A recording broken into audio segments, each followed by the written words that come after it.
I admit I was a little bit nervous about going on the submarine at first. Not that anything would go wrong, but more the thought of being in an enclosed space so deeply underwater. But once the adventure started, I didn't have a single second to be nervous. I was just so excited. You meet up at the submarine place at the port, and then you get on a boat that takes you out along with the submarine to where the water is deeper, and that's where the adventure really starts. So you have to climb down the hatch into the submarine. Inside, they've actually made it quite comfy. There's seats facing out through the windows to make it easy to, relaxedly look at the scenery, or like me, basically have your face plastered against the window the entire time. And then pretty quickly the journey starts. So after some quick introductions, you start drifting, driving, whatever the word is for a submarine, towards the ocean floor relatively quickly. And even just looking back up at the waves, just at the top, is a really wild experience. I've never really gone diving. I've done minimal snorkeling as a, non-sporty person. That's as far as I've gone. So that already was a completely new perspective for me. Chickens keep interrupting me when I'm trying to talk. And then as you go deeper, you start seeing the ocean floor, which I never thought I'd get to see. All those little corals and the first little fish flitting about in between them.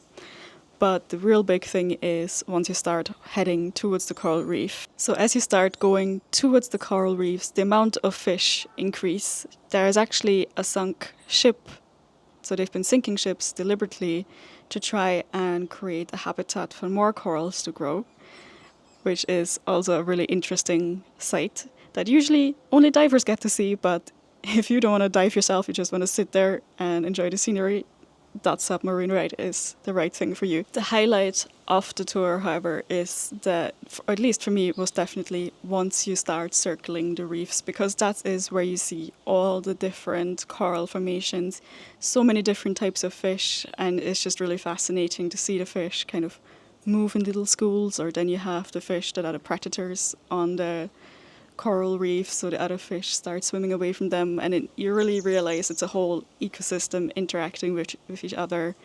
And the more you hear about how delicate of a balance it is, how easily it can be disrupted, it really makes you think about wanting to protect the oceans more.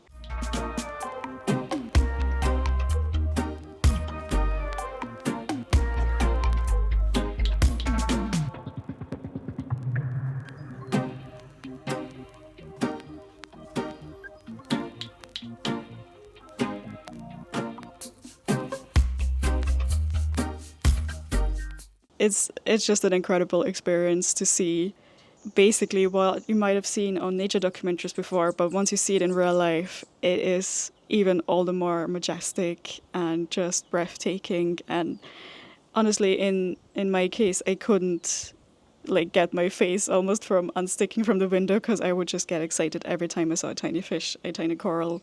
For the whole 40-minute ride, I was just glued to that window, and I probably could have gone for longer.